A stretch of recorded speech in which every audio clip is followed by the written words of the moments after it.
Welcome to our channel. Today we how to verify Redshift cluster security groups and query logging step by step clearly. To verify Redshift cluster security groups, start by logging into your AWS Management Console. Navigate to the Amazon Redshift service from the Services menu.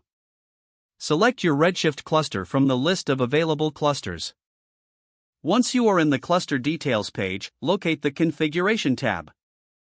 Under the Security Groups section, you will see the associated security groups for your cluster.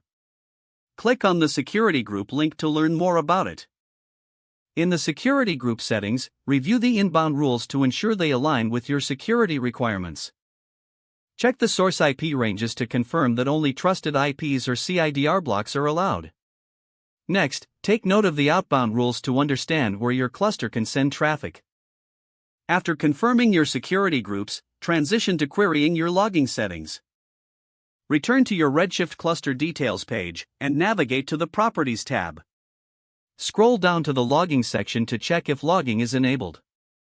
If logging is disabled, you will need to enable it for better tracking of queries and activities. To enable logging, click on the Modify button and switch on the logging feature. Select an S3 bucket where your logs will be stored, or create a new bucket if necessary. Save your changes and wait for the cluster to update the settings. Confirm that the logging configuration is properly set by checking the S3 bucket for log files after some time. Ensure that the logs are capturing all necessary activities for compliance and auditing purposes. By following these steps, you can verify both the security groups and logging settings for your Redshift cluster effectively. If the page does not load, refresh the browser or try again in a private or incognito window.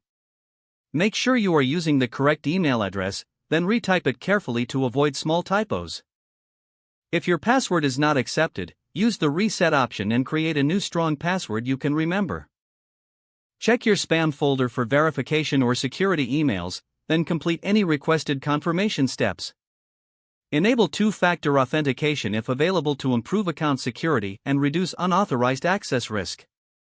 After signing in, review your profile details so your contact information and settings are accurate and current.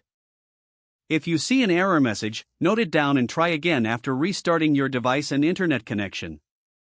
Log out when you finish, especially on shared devices, to keep your account and payment information secure. If the page does not load, refresh the browser or try again in a private or incognito window.